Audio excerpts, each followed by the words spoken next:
Infecciones de transmisión sexual, VIH, además VIH-Sida. Estas son las competencias esperadas. Esto lo van a encontrar también en el texto de la Cátedra de Pediatría. Y lo que pretendemos es que puedan describir las estrategias para prevenir las infecciones de transmisión sexual, interpretar pruebas de laboratorio pertinentes en lo que se refiere a atención primaria, ¿no? Tratar las infecciones de transmisión sexual y orientar sobre sexualidad, que es muy importante. Vamos a comenzar con la introducción. No olviden que pediatría abarca desde los neonatos, que son menores de un mes, menores de 28 días concretamente, hasta los 19 años, ¿no? Que es el grupo de 10 a 19 años, que son los adolescentes. Entonces, fíjense que es un grupo bastante amplio. Y obviamente un neonatito, ¿cómo tendría una infección de transmisión sexual? Pues transmisión vertical, es decir, su madre le ha, tra- le ha a través, a través del embarazo, le ha transmitido al bebé, a su hijito, una infección por transmisión sexual. Obviamente los adolescentes aplican más y niños en edad escolar, por ejemplo, aplican más con el abuso sexual. Los adolescentes que tienen relaciones y no utilizan métodos de protección. Y cuando decimos que se lo aborda como un todo, nos referimos a que si yo encuentro una sífilis, también tengo que hacerle otras pruebas de ITS, como VIH, por ejemplo. Si encuentro un VIH, también tengo que hacerle pruebas de sífilis, tengo que ver si no tiene conococo, clamidiosis, etcétera, etcétera, ¿no? Las ITS pueden triplicar el riesgo de VIH. ¿A qué se refiere esto? Si ustedes encuentran a alguien que tiene sífilis o gonorrea, la posibilidad de que tenga VIH es 3 veces mayor. A eso se refiere esta afirmación. Vamos con la definición. Antes nosotros hablábamos de enfermedad de transmisión sexual, pero ahora se ha cambiado la terminología a infección de transmisión sexual, ¿no? Esto es importante ya que enfermedad de transmisión sexual nos referíamos a que esperábamos signos y síntomas. No olviden que esa es la definición de enfermedad, no signos y síntomas. Pero ¿qué hay del que no tiene signos y síntomas? En otras palabras, antes investigaba al que tenía ya una signosintomatología de pronto característica de algo, pero ¿qué hay de los asintomáticos, no? Entonces, el término infección de transmisión sexual es más amplio. No solamente tiene que ver con los que tienen signos y síntomas, sino además los que están asintomáticos, ¿no? Espero que esto haya estado claro en el sentido de que ahora nos referimos como infección de transmisión sexual porque además se toma en cuenta a los asintomáticos.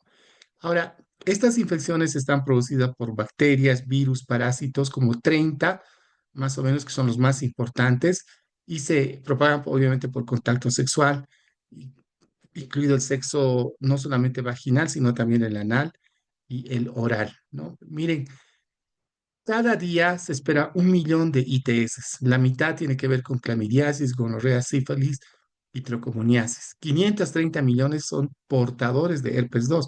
No olviden que el herpes, o sea, nunca desaparece, ¿no? 290 millones de mujeres tienen papilomavirus humano. 35 millones de VIH, o sea, ahora actualmente en el mundo, y 19 millones ni siquiera sabe que tienen VIH, ¿no? Precisamente porque están asintomáticos. La sífilis produce 305.000 abortos, el papilomavirus humano produce 530.000 casos de carcinoma, la gonorrea y clamidiasis, una enfermedad inflamatoria pélvica, y la VIH, que tiene mucho que ver con la discriminación. Este es un cuadro de lo que pasa en Bolivia, donde estas barras expresan lo que más tenemos en nuestro país, como gonorrea, por ejemplo, sífilis y también micosis, ¿no? Que lo vamos a ver luego posteriormente.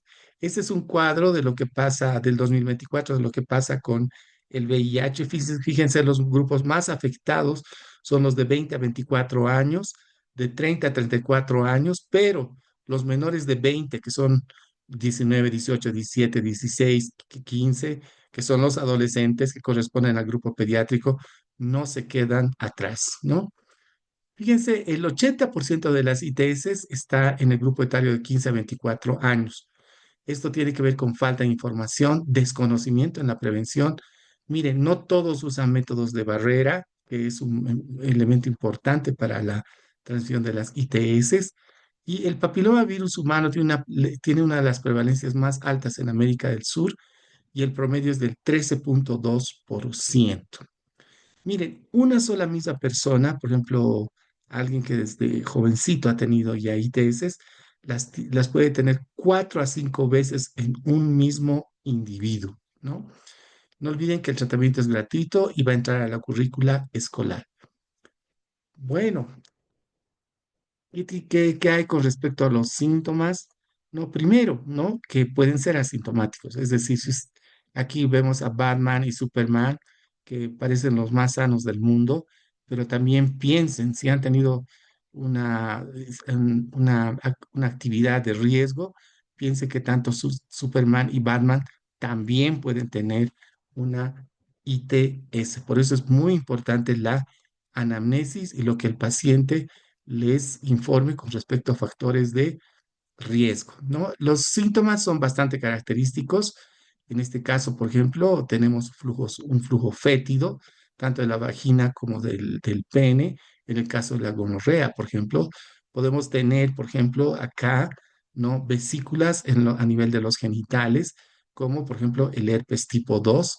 Y esta caricatura expresa síntomas iniciales que de pronto no tienen lo anterior, pero tienen dolor o comezón. También hay que estudiar una ITS. Puede estar relacionado a epididimitis, como vemos aquí en el cuadro, y aquí tenemos los diferentes agentes y las diferentes enfermedades, ¿no? Por ejemplo, los que tienen úlceras genitales, ¿no? Pueden comportarse como son las que tienen que ver con sífilis producida por el Treponema pallidum, chancroide y herpes genital con sus respectivos agentes etiológicos como el Haemophilus ducreyi, el herpes tipo 2, el linfogranuloma balneario que también tiene que ver con úlceras genitales producida por la Clamidia trachomatis, el granuloma inguinal con la Klebsiella granulomatis, los que tienen que ver con flujo, como la vaginosis por la Gardnerella vaginalis, esto es bastante, por ejemplo, en los casos de fetidez importante, infección por hongos,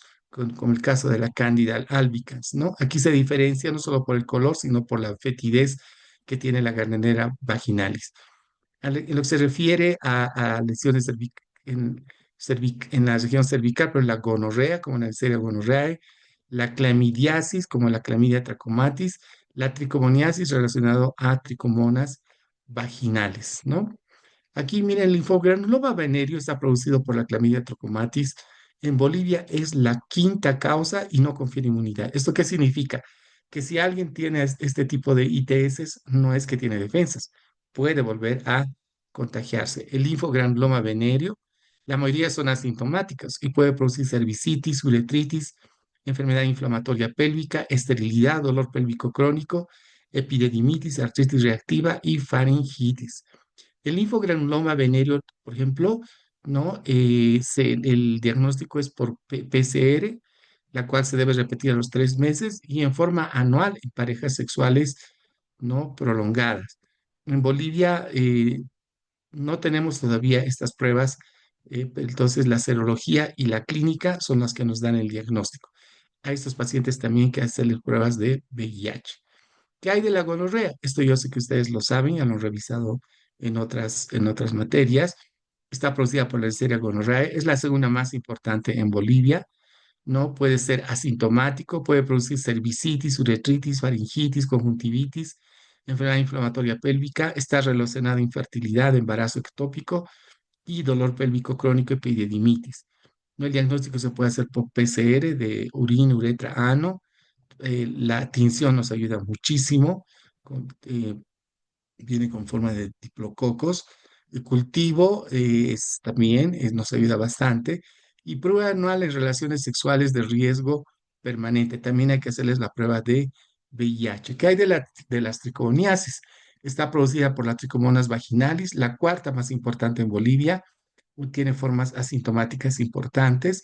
Está relacionado a vaginitis, enfermedad inflamatoria pélvica, epididimitis, prostatitis. La tricomoniasis, ¿no? Se hace el diagnóstico por microscópico, por biología molecular, cultivo, se debe repetir a los 3 meses, la prueba anual está controvertida y hay que hacerles la prueba de VIH. La sífilis está producida por el trepanomo pálido, seguro que lo saben. Estuvo casi eliminada hasta el año 2000 y reemergió el 2010. Hay formas asintomáticas en una gran proporción, producen úlceras genitales, pueden producir exantemas, linfadenopatía, pérdida del cabello y neurosífilis, ¿no? Tenemos otras variantes, como por ejemplo la condinoma lata, como ven aquí en estas gráficas, ¿no? Mira, a nivel por ejemplo, de ano. A veces uno se confunde esto con papiloma virus humano, pero el PBH tiene otras características, ¿no? Como coliflor. Y también acá en las manos, ¿no? Las pruebas que hacemos, las más clásicas, las no treponémicas como el BDRL y RPR, que es lo más sencillo de hacer, y confirmatorias como las treponémicas, como la FTABS, TPPA, IgG e IgM, ¿no? La que nosotros hacemos es BDRL, RPR en nuestro país y la FTA-ABS. El continuo acuñado diagnóstico es más clínico, ¿no? Eh, hay formas asintomáticas también, las lesiones son como verrugas, ¿no? Como se ve aquí en las imágenes. El virus herpes está producido por el virus herpes 2, pero el virus herpes 1 puede producir un 10% y el uno tiene que ver con el herpes labial, o sea, no es una ITS y esto se explica a partir de que en el 10% de los casos puede suceder que alguien tenga herpes en la boca y por alguna razón se toque el área genital y traslade el virus al área genital, no siendo una ITS, pero el 90% son por tipo 2 y esto sí es una ITS. Tiene la capacidad de reactivarse, no bien que los herpes no desaparecen, no se quedan ahí por toda la vida, como los 8 tipos de herpes que se conocen, y el 80% de las mujeres en la primera infección. Herpes tiene estas características que ven aquí en la gráfica, con vesículas, puede venir con fiebre, dolores musculares, prurito y bastante dolor, ¿eh? Ahora, se recomienda las pruebas anales en los grupos de riesgo de clamidia, gonorrea y tricomoniosis en forma reiterativa cada 3 meses. Bueno, esto es la recomendación de la Academia Americana de Pediatría, ¿no? Pero yo creo que en nuestro país, por lo menos debemos hacerlo, ¿no? Por lo menos en forma anual. El diagnóstico. El VIH-Sida se hace el diagnóstico por las pruebas de Lisa. Ahora las pruebas rápidas, esto lo van a tener en su año de provincia, les van a dar sus tiras reactivas y eso le hacen el diagnóstico en 1 minuto, 2 minutos. Y por carga viral, ¿no? La sífilis, pues las pruebas son BDRL, RPR y las treponémicas, como hemos mencionado previamente, como el FTA-ABS. No hacemos observación directa por campo oscuro. Podríamos hacer, o sea, en el hospital de niños no lo hacemos, pero en el INLASA sí lo hace, ¿no? Pero más por investigación. De hecho, es mucho más práctico FTA-ABS como prueba directa, confirmatoria. La gonorrea, observación directa en frotis, cultivo. La serología es bastante inespecífica. La clamidiasis por cultivo, serología IgG, IgM, anticuerpos monoclonales y PCR o biología molecular. La vaginosis bacteriana, generalmente el diagnóstico lo hacemos por tinción Gram, ¿no? Con previo COAH, ¿no? Se ve como palillos de tambor. El diagnóstico es más clínico, aunque se puede hacer una prueba que se llama SANC, en que se ven células, una célula con un citoplasma con lesiones inclusiones intracitoplasmáticas bastante importantes y el virus del papiloma humano pues, se puede biopsiar y determinar inclusive qué tipo de PBH es o virus del papiloma humano. ¿Cuál es el tratamiento de la gonorrea? Ceftriaxona 250 miligramos intramuscular, una sola dosis. Acitromicina, 1 gramo vía oral, dosis única.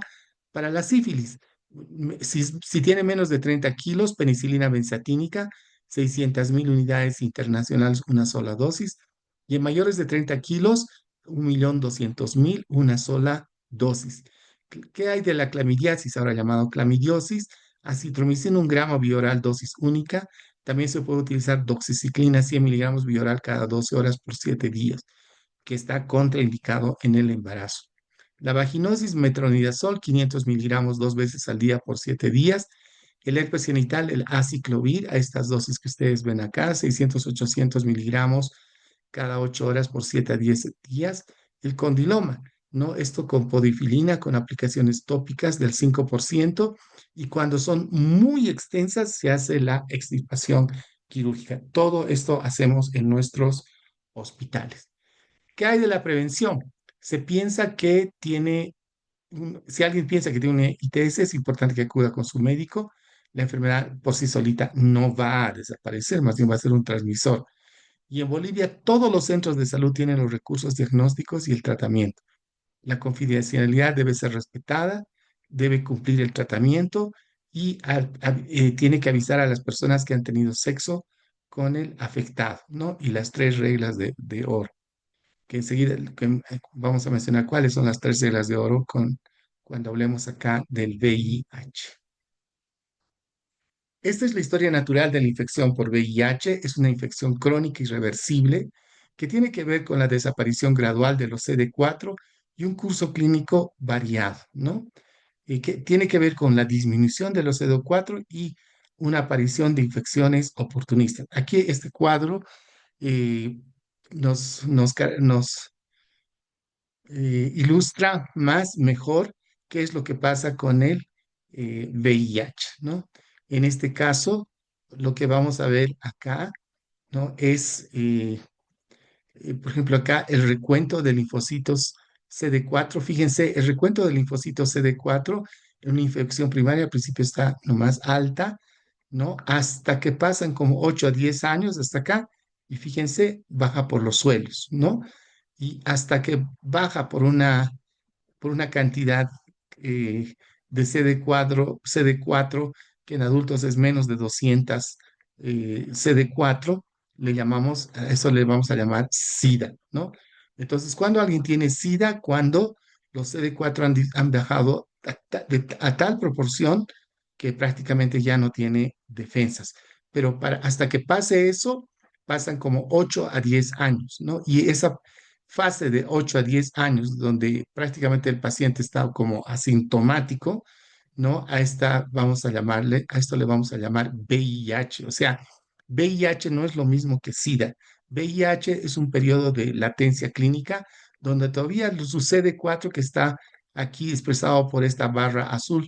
Tiene nomás una cantidad que le permite defenderse y por eso son asintomáticos, pero pasan 8 o 10 días, bajan los CD4 a niveles que ahorita no los quiero mencionar porque depende de los grupos etarios, ¿no? En adultos es menos de 200, en menores de un año puede ser inclusive hasta menos de 750, ¿no?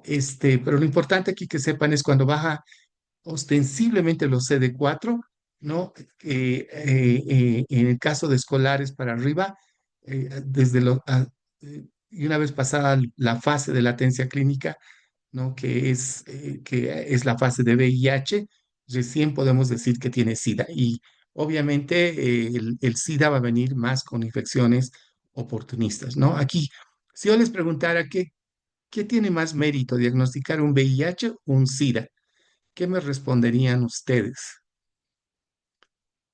Muy bien, ¿no? Tiene más mérito diagnosticar VIH. No tanto SIDA, SIDA no tiene mérito diagnosticar, ya está con tuberculosis, desnutrido, con hongos, fácil decir, tal vez tiene SIDA, ¿no? Sin embargo, la persona que no tiene ningún síntoma o muy pocos síntomas, ¿no? En ese hay que pensar que tiene VIH. Obviamente la anamnesis y todo eso es muy importante. ¿Quién es más peligroso? Más peligroso es el que tiene VIH o el que tiene SIDA. Muy bien. También más peligroso es el que tiene VIH, no el que tiene SIDA. ¿No? Porque tiene SIDA, está tan enfermo, ¿no? Que ya ni peligroso es, ¿no? Pero el que tiene VIH es una persona que hasta parece sana, ¿no? Y sigue teniendo relaciones sexuales, obviamente, y contagiando, ¿no? Probablemente muchos de nosotros tenemos VIH, no los quiero asustar, ¿no? Y ni siquiera, ni nosotros sabemos que tenemos VIH. Por eso toda persona que ha tenido prácticas de riesgo, que se define una sola relación sexual sin protección, tiene que hacerse la prueba para VIH. Ahora que es tan sencillo, ¿no? En 2, 5 minutos sabemos si tiene o no tiene. Un poquito de la historia en lo que se refiere a pediatría. El primer caso notificado pediátrico fue en Santa Cruz, ¿no? Primer caso en población femenina en Cochabamba. Perdón, este es el primer caso de adultos en Santa Cruz, ¿no? Y el primer caso en una niña de Santa Cruz, pero el año 1992, ¿no? Ya hemos tenido el VIH pediátrico, ¿no? Fíjense las vías de transmisión. Las tenemos por vía sexual, que es la mayoría de lejos. Fíjense, el VIH, esto es por si acaso del 2024, ¿no? Fíjense, 37.644 por vía sexual. Sanguínea, que ya prácticamente ya no vemos prácticamente porque se testean las transfusiones de sangre 94, ¿no? Estos son de antes, prácticamente ahora, esto no es que esto es del 2024, sino es hasta el 2024, ¿no? Ahora ya ni vemos, ¿no? Todavía seguimos viendo el perinatal, es decir, la transmisión de madre a su bebé, 722 casos en nuestro país, y no se sabe 502, ¿no? Y sin datos 1043. Entonces, de lejos, la transmisión del VIH es por vía sexual. Estos son los casos notificados hasta el 2000, una gráfica muy antigua, ¿no? Pero aquí lo que quiere connotar, miren, es acá la barra azul es VIH y la barra roja es SIDA, ¿no? Entonces, al principio, fíjense, casi VIH y SIDA están casi a la par, casi iguales, no debería ser así, ¿no? Pero en la medida que hemos ido concientizando todos de que si alguien tiene factor de riesgo, tiene que hacerse la prueba de VIH, entonces eh, y están asintomáticos, se les ha hecho la prueba, ha aumentado el diagnóstico de VIH, ¿no? Porque se ha estado haciendo más pruebas. Es decir, yo tengo, digamos, 500 pruebas y les hago, si yo, a todo quinto año, cuarto año, tercer año, vamos a encontrar, ¿no? Y tal vez ni la persona que tiene, ni él sabía que tenía. Entonces, así ha aumentado, fíjense, a lo largo que ha pasado el tiempo, el diagnóstico de VIH se impone sobre el de SIDA y así tiene que ser, ¿no? Es más, esa barrita roja debería estar más abajo todavía. SIDA prácticamente ya no deberíamos diagnosticar en fase SIDA, o sea, ya realmente ha sido mucho descuido o de los médicos y principalmente de los usuarios. Ningún departamento se salva, todos tienen VIH, ¿no? En nuestro país, ¿no? Miren, Santa Cruz es el abanderado, más del 50%, le sigue Cochabamba, La Paz y luego el resto, ¿no? Como ven acá en este cuadro. La vía de transmisión, fíjense, el 97% es sexual, ¿no? Ya de sangre, apenas 1%, y materno infantil, es decir, transmisión vertical, un 2%, ¿no? Entonces, tanto heterosexuales u homosexuales, todos podemos tener VIH si no nos cuidamos. No prácticamente mujeres y varones, prácticamente es bastante similar. Rosado es mujeres, azul es varones. Hay un predominio definitivamente para los varones, pero las damas no se quedan atrás en lo que se refiere a presentación de VIH, ¿no? Fíjense los grupos etarios preponderantes desde los 15 años hasta los 34 años. O sea, con este grupo es con los que más hay que tener cuidado. Los adolescentes por falta de información, por su inmadurez, y los jóvenes adultos, ¿no? Precisamente también por no tomar medidas que tengan que ver con métodos de barrera, ¿no? Al tener relaciones sexuales, ¿no? Y va bajando desde los 35, ya la gente ha madurado más, entonces tiene mejor comunicación con su pareja y se cuida. Ahora, en niños el abordaje, diagnóstico y tratamiento ha cambiado dramáticamente, ¿no? Vamos a ver cómo se diagnostica el VIH en niños. El VIH, como la diabetes, no se cura, pero se controla. Es decir, ahora el VIH ya no se lo ve como algo, se la ve como la diabetes. La diabetes tiene cura, no, no la tiene, o sea, pero sí se la puede controlar. El VIH también se puede controlar, ¿no? Y lo más grave, tiene una connotación social dramática, es decir, hay estigmatización, no son personas que son aceptadas dentro de la sociedad. Nuestra sociedad no está madura todavía como para, si yo les digo tengo VIH, no que alguien me diga, no, bueno, ¿cuál es el problema? Vamos a tomar un cafecito igual, ¿no? O sea, el VIH no se contagia por estar juntos, por compartir una taza, por hablar, qué sé yo, no tiene otra forma de transmisión. Las vías de transmisión ya las hemos dicho, es sexual, transsanguínea y de transmisión vertical, ¿no? Fíjense qué pasa con las relaciones sexuales. Es más eficiente del hombre a la mujer. La relación anal es la más peligrosa. Por vía anal es de 8 en 32 a 1000. Por vía vaginal de 1 en 1000 a 5 en 10.000, ¿no? Es más peligroso si tiene varias parejas. Las ITS, es decir, la sífilis, gonorrea, el resto, incrementan 3 veces más la posibilidad de tener VIH, ¿no? Ahora, ¿qué pasa con los pinchazos? En 23 estudios, 20, ¿no? 20 de 6.135 se han infectado por pinchazos, eso era 33%. O sea, es muy difícil que por un pinchazo, ustedes que van a ser internado el siguiente año, ¿no? Va a ser muy difícil que se contagien por pinchar, ¿no? O sea, la mayoría nos hemos pinchado, por si acaso, yo me he pinchar 10 veces, ¿no? En quirófano, desde que soy interno, al pasar una aguja, o si te han pasado un bisturí, te has cortado, o sea, es muy frecuente esto en los hospitales. Con exposición a mucosas, es decir, te llega una sangre en tu ojo, por ejemplo, 1 en 1143, ¿no? 0,09%. En quirófano utilizan lentes, por ejemplo, ¿no? Pues especialmente cuando hay sospecha de VIH. Y en exposición a piel, es decir, alguien nos chisquetea con su sangre de VIH, cero, no pasa nada. Entonces, por pinchazos, por exposiciones de la piel, es muy baja la posibilidad. Ahora, ¿cuál es la posibilidad de transmisión vertical? ¿No? Sin ninguna medida de prevención es 25%. O sea, de cada 100 bebés solamente se contagian 25%. ¿Cómo se contagian estos 25%? Eso está en el texto de la cátedra de pediatría.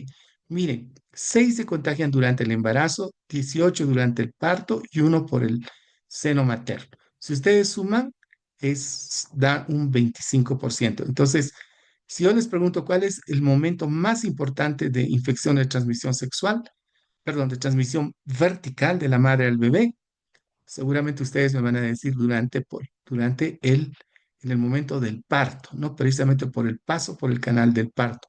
18 de 25, la mayoría, ¿no? Entonces, ¿qué pasa entonces si les hago cesárea?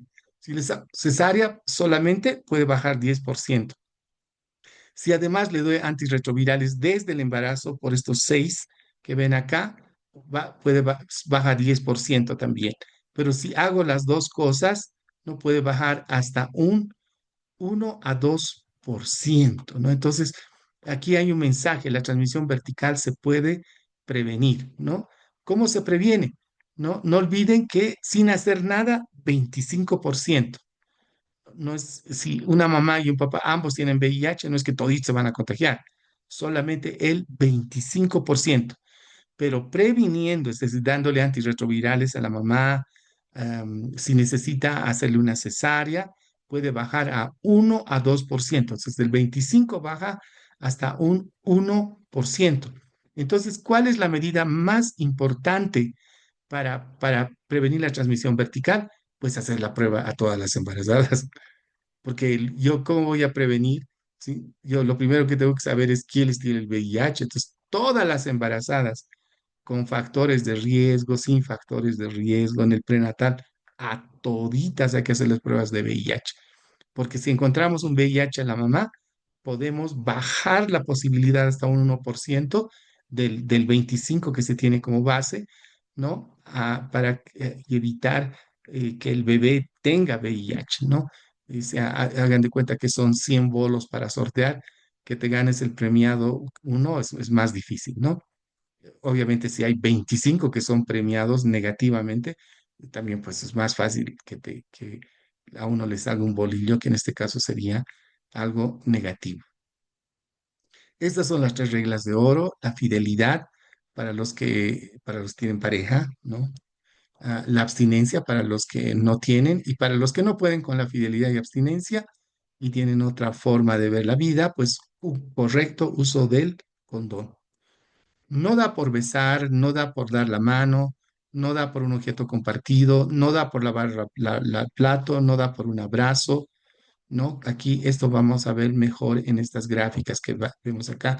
No da por un mosquito, ¿no? O sea, si un mosquito le pica a alguien que tiene VIH y luego le pica a otro que lo tiene, no, no, así no da VIH por si acaso, ¿no? Entonces pueden ir tranquilos a Coroico, a todos esos lugares, no pasa nada, no, no da por compartir un postre, una bebida, no por limpiarle las lágrimas, por el baño, por la piscina, no da por eso, ¿no? Aquí tenemos otras también, otros cuadros de sí da y de no da.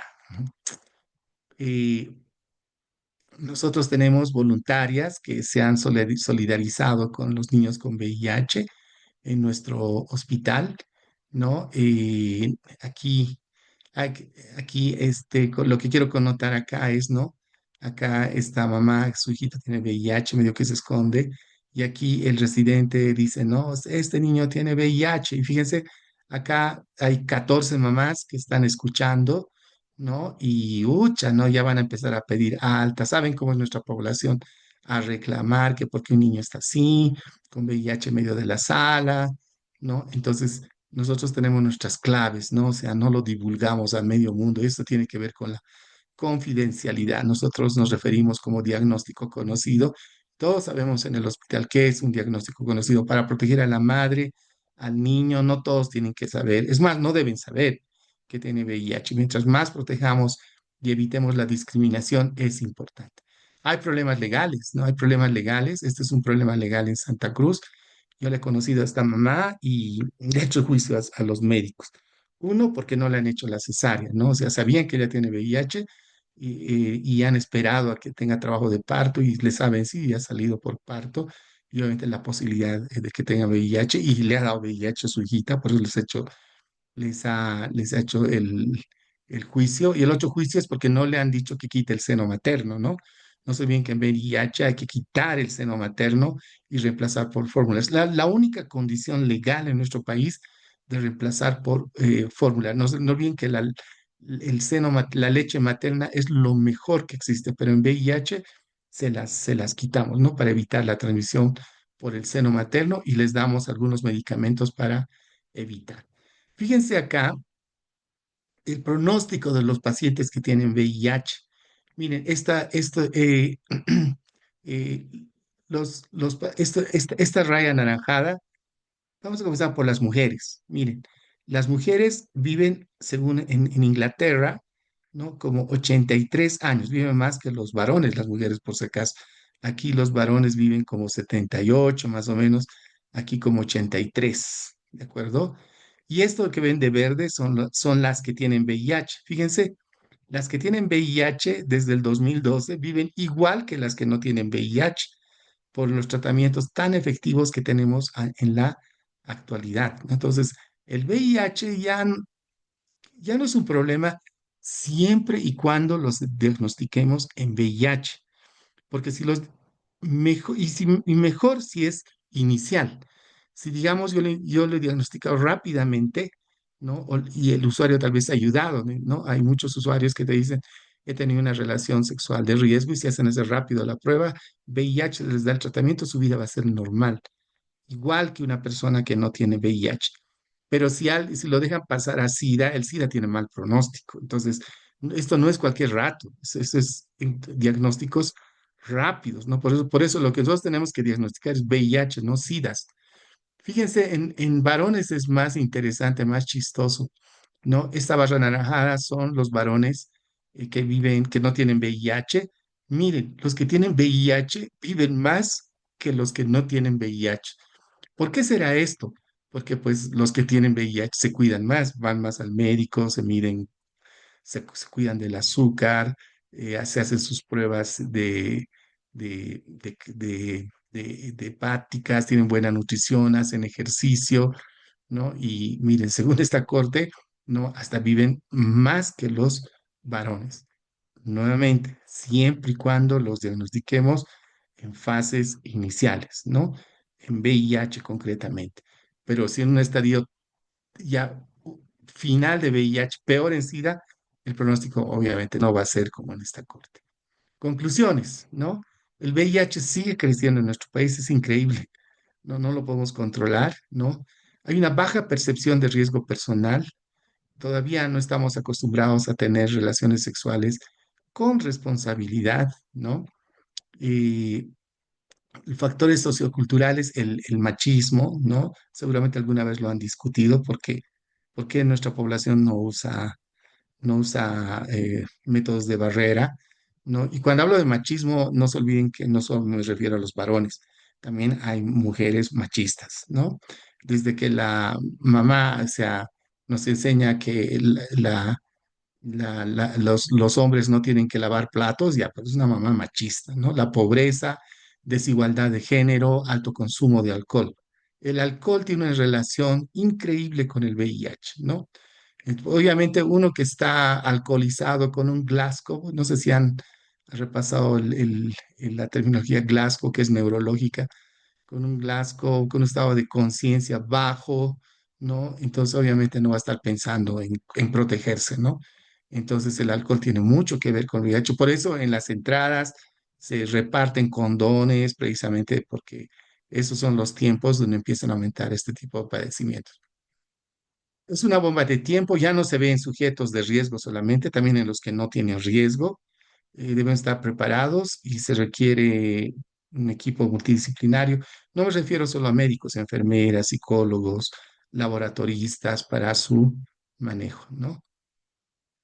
Estos son mis estudiantes de quinto año de hace 2 años, de quinto año en mi sala de infectología, ¿no? Aquí con unas chicas de quinto también de Estados Unidos. Bueno, muchas gracias por su atención.